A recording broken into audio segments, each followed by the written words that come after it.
근데 그게 뭐냐면 전 세계적으로 공통으로 인정되는 통계적 공리입니다. 근데 우리나라 사람들만 몰라요. 고등학교까지 나오면 다 배우고 다 납득이 되는 그 툴을 가지고 전체 우리 253개 선거판을 딱 분석을 하면 통계적 공리, 확률적 수식, 그 다음에 대수적 수식을 가지면 다 합성해요. 이건 너무 심각한 거예요. 허병기 교수는 고등학교 교과 과정에서 가르치는 기초적인 통계 공리를 적용하여 선관위가 발표한 후보자들의 득표수가 실제로 나올 확률을 계산했습니다. 각 선거구에서 관내 사전, 관외 사전, 당일 득표율이 모두 거의 동일하게 나와야 하는 것이 통계의 법칙이지만 4.15 총선 때 선관위가 발표한 양당의 득표수는 이런 기형적인 히스토그램을 만들어냅니다. 왼쪽부터 살펴보면 민주당의 경우 관내 사전투표 득표율이 당일 투표 득표율보다 같거나 높은 현상이 전체 253개 선거구 중 한 곳만을 뺀 252개 선거구에서 일어났다는 의미이고, 통합당의 경우 이런 선거구가 전체 선거구 중 3곳밖에는 안 됐다는 의미입니다. 관외 사전투표에서도 이런 현상은 동일하게 나타났고, 민주당의 경우 사전투표와 당일투표의 득표율을 합친 전체 합계가 당일투표 득표율보다 같거나 높은 현상이 모든 선거구에서 나타난 반면 통합당의 경우 고작 2개의 선거구에서만 나타났습니다. 한마디로 사전투표에서 민주당이 비상식적으로 강세를 보였음을 의미하는데요. 이런 현상이 발생할 수 있는 확률은 0이나 마찬가지입니다. 전체 득표율과 당일 득표율의 차이가 선관위 발표대로 될 확률은 2의 253승분의 1, 즉 동전 253개를 던져서 동시에 같은 면이 나올 수 있는 확률로, 이는 수천만 유권자들의 비밀 자유선거에서는 절대로 만들어질 수 없는 결과입니다. 그런데 이런 선거 결과는 컴퓨터 프로그래밍을 사용하면 단 몇 줄의 명령어로 쉽게 만들어낼 수 있습니다. 허 교수는 수학적 증명을 통해 전국 253개 선거구 중 광주의 광산구 갑과 광산구 을 2개 선거구를 제외한 나머지 251개 선거구에서 프로그래밍을 이용한 선거 조작이 일어났다는 것을 밝혀냈습니다. 조작 없이 유권자의 투표를 그대로 반영한 광주 광산구 을의 경우 당일 관내 사전, 관외 사전 전체 득표율이 거의 동일한 것을 볼 수 있습니다. 하지만 조작 프로그램으로 가짜 득표수를 만들어낸 인천 연수구 을의 경우에는 민주당 후보의 경우 당일보다 관내 및 관외 사전 득표율이 높고 통합당 후보의 경우 사전투표보다 당일투표 득표율이 더 높은 것을 알 수 있습니다. 이 그래프는 통합당과 민주당의 당일 득표율 차이에 대해 양당의 당일 투표와 사전투표를 합친 전체 득표율 차이의 변화를 보여주는데요. 따라서 X축과 Y축이 모두 양수인 일사분면은 통합당이 당일투표에서 이기고 당일투표와 사전투표를 합친 전체 득표에서도 이긴 경우, 이사분면은 당일투표에서 지고 전체 득표에서는 이긴 경우, 삼사분면은 당일투표에서 지고 전체 득표에서도 진 경우, 사사분면은 당일투표에서는 이기고 전체 득표에서는 진 경우를 의미합니다. 선관위 전산 조작 프로그램의 목표는 당일 투표에서 이기고도 전체 선거에서는 지는 통합당 후보들을 더 많이 만들어내는 것입니다. 즉, 원점을 지나고 기울기가 1인 정상적인 선거 그래프의 Y절편과 기울기를 움직여서 사사분면에 위치하는 선거구를 많이 만들어내는 것입니다. 이 밖에 로이킴은 추단법을 이용하여 선거 데이터 속에 Follow the Party라는 특정 문자열이 숨어 있다는 사실을 발견해냈습니다. 이처럼 선관위 데이터에서 특정한 문자열이 나왔다는 사실은 선관위 데이터가 유권자의 투표로 자연스럽게 생성된 숫자들이 아니라 누군가 선관위 데이터에 손을 댄 흔적이 문자열로 남았다는 의미가 됩니다. 프로그래머들은 본인의 작업물에 쉽게 드러나지 않는 암호를 숨겨놓음으로써 본인이 작업자라는 증거를 남겨두는 경우가 있습니다. 永远跟党走，永远跟党走，永远跟党走。永远跟党走。 영원히 당을 따르라는 중국 공산당 구호인 영원근당주에서 영원을 빼고 당을 따르라는 부분을 영문으로 옮긴 Follow the Party. 4.15 총선 전 양정철이 중공중앙당교와 협약을 맺은 다음 날 방문한 텐센트 본사 앞의 조형물에는 공산주의를 상징하는 낫과 망치와 함께 당을 따르라는 문구가 새겨져 있습니다. 프로그래머는 매일 오감에 보았을 이 친숙한 문구를 남긴 걸까요? 선거 데이터를 비교하고 분석하기 위해서는 그 데이터를 표준화하는 작업이 필요하다 생각했습니다. 그렇게 표준화 작업을 통해 분석하던 중 규칙성을 발견했는데 그것이 이제 수학적 규칙성이 아니라 언어적 규칙성이 아닐까 하는 호기심에 아스키 코드로 변환하는 과정에서 Follow the Party라는 문자를 발견할 수 있었던 것입니다. 선관위가 발표한 선거 데이터에서 발견되는 데칼코마니 분포, 1차 함수의 기울기 변화와 Y절편의 이동, 특정 문자열의 존재 등은 선거 결과가 인위적인 조작에 의해 만들어졌음을 의미합니다. 재검표 현장에서 쏟아져 나온 충격적이고 비상식적인 투표지들을 잠시 후 보시게 될 텐데요. 이들 가짜 투표지들은 조작된 투표 수와 실물 투표지 수를 일치시키기 위해 황급히 급조하는 과정에서 생겨난 것으로 보입니다. 이러한 데이터 증거들은 살인사건 현장에 남겨진 피에서 검출된 범인의 DNA에 비유할 수 있는데요. 살인사건의 DNA는 국과수의 포렌식을 통해 범죄자를 찾아낼 수 있습니다. 그렇다면 부정선거의 DNA로 범행을 밝힐 수 있는 방법은 무엇일까요? 우선 유권자가 실제로 투표한 실물 투표지 수를 선관위가 발표한 가짜 투표수와 대조해보는 방법이 있습니다. 이는 재검표를 통해 가능하지요. 개표 현장에서 신권처럼 빳빳한 투표지나 측면끼리 붙어있는 투표지가 목격된 것으로 보아 개표 이전 또는 개표 중에 가짜 투표지들이 투입된 정황이 있습니다. 하지만 실시간으로 실물 투표지를 투입하여 그 숫자를 선관위 발표 숫자와 정확하게 맞추는 것은 불가능에 가까운 일입니다. 따라서 전산 조작을 밝혀낸 전문가들은 후보자의 재검표 신청에 의해 투표함 보존이 결정된 선거구의 경우 투표함 전체가 바꿔치기 될 수 있다는 추측을 하기도 했습니다. 아니나 다를까 투표지가 보존되기 전, 심지어는 대법원의 투표지가 보존된 이후에도 투표함 전체가 가짜 투표지들로 통과리가 되었다는 사실이 재검표에서 확인됐습니다. 그 물증들을 잠시 후에 보실 수 있습니다. 그렇다면 이제 커다란 의문이 남습니다. 선거일에 내가 행사한 한 표는 지금 어디에 있는 것인가? 내 지역구에서 당선된 국회의원은 내가 직접 뽑은 게 아니라 선관위 컴퓨터가 뽑은 가짜란 말인가?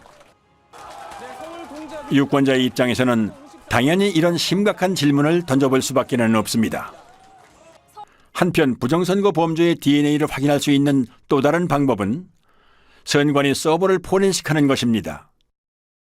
선관위가 발표한 선거 데이터에는 가짜 득표수를 만들어낸 통계적 증거가 남고 서버의 로그 파일에는 그 조작 프로그램을 운영한 흔적이 남기 때문입니다. 선관위는 재검표가 있기 전 추석 연휴를 틈타 서버 이전을 시도했습니다. 모든 서버는 전원을 켜고 끈 기록, 외부로부터의 접속 이력이나 사전 투표용지 발급 이력, 데이터베이스 수정 이력에 이르기까지 컴퓨터가 관여한 모든 사건을 자동으로 남기도록 설정돼 있으므로 가히 핵심 증거라고 할 수 있습니다. 그런데 데이터를 새 서버로 옮김으로써 이 모든 기록을 없애버릴 수 있는 것입니다. 비유를 하자면 휴대폰을 교체할 때 사진이나 연락처만 옮기고 운영체제 업데이트 이력이나 통화 이력 등은 옮기지 않는 것과 마찬가지인 거죠. 한마디로 디지털 포렌식이 불가능해지는 것입니다. 선관위는 서버 교체는 아니라며 보도자료까지 배포하지만 이미 신뢰를 잃은 선관위의 말을 곧이곧대로 믿는 건 어리석은 선택입니다.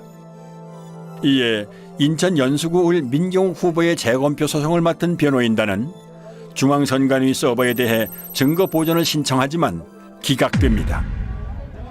기습적인 이전 시도를 알아차린 시민들은 선관위 관악청사 앞에서 경찰과 밤새 대치하며 서버 이전을 막기 위해 필사적으로 저항하지만 역부족이었습니다.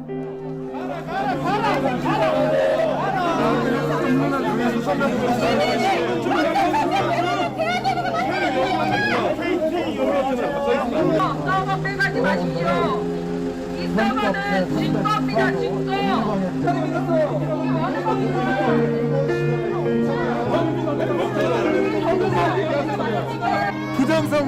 부정선거를 밝히라는 국민들 체포해 가고 있습니다.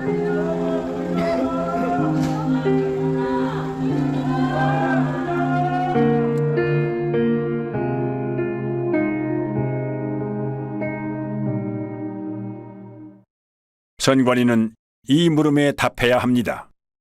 부정선거 범죄의 DNA가 어떻게 선관위가 발표하는 선거 데이터에 남게 되었는지, 우리 유권자들이 던진 진짜 투표지들은 지금 어디에 있는지, 포렌식의 핵심 증거가 되는 선관위 서버는 왜 빼돌렸고 지금 어디에 있는지, 만일 선관위가 이실직고하지 않는다면 수사를 통해 부정선거 범죄자를 검거하고 진실을 밝혀내야 합니다. 총선 직후 인터넷에는 비상식적인 선거 결과에 대한 의심의 글이 잇따라 올라왔습니다. 집단지성의 뜨거운 토론이 이어졌고 밤잠을 줄여가며 만든 다양한 분석 자료도 올라왔습니다.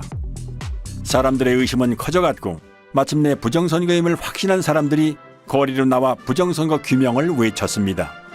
검정 옷차림에 검정 우산을 든 블랙 시위가 전국 곳곳에서 일어났고 단체가 만들어졌습니다.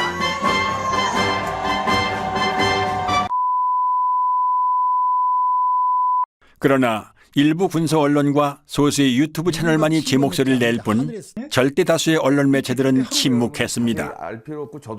오히려 나무위키 같은 좌편향 사이트나 일부 언론은 음모론으로 폄훼하기까지 했습니다. 진중권은 부정선거 의혹을 제기하는 사람들을 정신병자 취급했습니다. 아군에게 총구를 겨누는 사람도 있었습니다. 광주 사태 북한군 600명 투입설과 사전투표 조작설은 국가기관의 판단을 부정한다는 공통점이 있습니다. 중앙선관위의 투개표 관리는 세계적 공정성을 인정받고 그 음모를 기가 막히게 만들어내는 생산공장이 김어준을 비롯한 그 집단들이 존재하죠. 지금 보수 진영에도 그 음모론이 파고들었습니다. KBS의 기자들은 선배이기도 한 민경욱 대표를 비아냥거리기까지 했습니다. 말도 안 되는 소리 하지 마시고 4년 뒤에 잘 하세요. Follow the party, man. Follow the party. 이거 BGM으로 막 파리 음악 틀어줘요. 이렇게. Party, man. 이거 나올 때다 둠시 했을 건데 공들여 기사를 안 보기 시작했어요. 그러니까 이만희가 재림 예수일 수 있는 거지. 그런 거지. 이만희가 재림 예수일 수도 있죠. 우리가 모르지. 그랑 똑같은 거야. Follow the party 몰라. 알고 싶지도 않아. 정작 최대의 피해자인 미래통합당은 꿀먹은 벙어리였습니다. 아니 몇몇은 오히려 민 대표 등 의혹을 제기하는 사람들을 비난하고 성토했습니다. 민경욱 의원이나 저 같은 사람들은 계속 정치를 하는 사람들이기 때문에 뭐 이런 정도의 국가적 혼란을 야기했으면은 민경욱 의원이 오르면은 제가 정치 그만두면 되는 것이고요. 뭐 제가 오르면 민경욱 의원이 좀 여기 좀 정치적인 책임을 지셔야 되지 않나 이런 생각이고, 같은 동료 국회의원이 국제 사기꾼이 되는 이런 현상에 대해서는 묵과해서는 안 된다. 조직적인 부정선거를 계획을 했다면 이런 얼빵한 증거를 일부러 남겨두겠냐. 그리고 등에 칼을 꽂았습니다. 총선 부정선거 의혹을 제기해온 민경욱 전 의원이라든가 과격한 발언으로 논란이 됐던 김소연 변호사 등이 자리를 내려놓게 됐습니다. 수학적으로 이렇게 분석을 해보면 하면 할수록 이건 부정이다 이런 이야기가 마음속으로 확신이 생깁니다.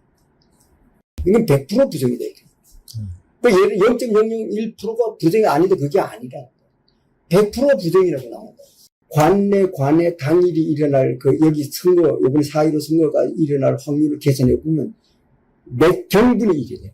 이 선거판은 도저히 이 세상에 존재하지 않은 선거 결과라는 게. 경기도 구리시 개표장에서 참관인으로 활동했던 이종원 씨는 색상이 다른 투표지들을 수상하게 여겨 선관위 직원에게 이의를 제기했지만 묵살당합니다.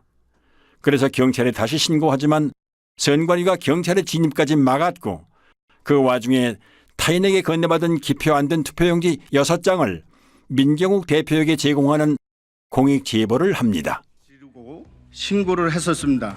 경찰이 개표 창간까지 들어와서 확인하는 중 선관위 사람으로 보이는 사람들한테 쫓겨났습니다. 그 중에 누군가가 저한테 의혹이 있으니 이것도 신고를 하세요 하고 주셨던 투표 용지가 제가 우리 옆에 계시는 민경욱 의원님한테 전달하게 된 동기입니다. 앞으로 사법기관이라든지 검찰이라든지 특별히 선관위라든지 이런 데 조사에 응해서 성실히 제가 조사할 용의가. 결국 이 의인은 절도를 했다는 누명을 쓰고 구속수사까지 받은 끝에 1년 6개월이란 긴 기간을 복역합니다. 의심스러울 때는 피고인의 이익으로 판단한다는 형사법의 대원칙을 뭉개버린 엽기적인 판결이었습니다. 당시 실형을 확정한 대법원 3부에는 선관위원장 노정희가 소속되어 있었습니다. 한편 언론은 민 대표가 투표용지를 오인했다며 날조 보도까지 합니다. 일련 번호가 붙어있는 당일 투표지입니다. 당일 투표지입니다. 또 민 의원의 주장과 달리 해당 용지는 사전 투표가 아닌 본 투표용인 것으로 드러났습니다. 중앙선관위 조사 결과 민 의원이 입수한 투표용지 6장은 사전 투표가 아니라 총선 당일 본 투표 뒤 남은 용지였습니다. 모든 언론사는 선관위가 악의적으로 왜곡한 보도자료를 그대로 받아 쓴 걸까요? 아니면 알아서 충성한 걸까요? 4.15 총선은 누가 봐도 미심적인 선거였던 탓에 선거 직후 역대 최다의 선거 무효소송이 무더기로 접수되었고 부정선거를 줄기차게 주장해온 민경욱 대표는 가장 먼저 소를 제기합니다. 선거에 관한 소청이나 소송은 다른 쟁송에 우선하여 신속히 결정하고 재판하여야 합니다. 소가 제기된 날부터 180일 이내에 처리하라 이렇게 되어 있습니다.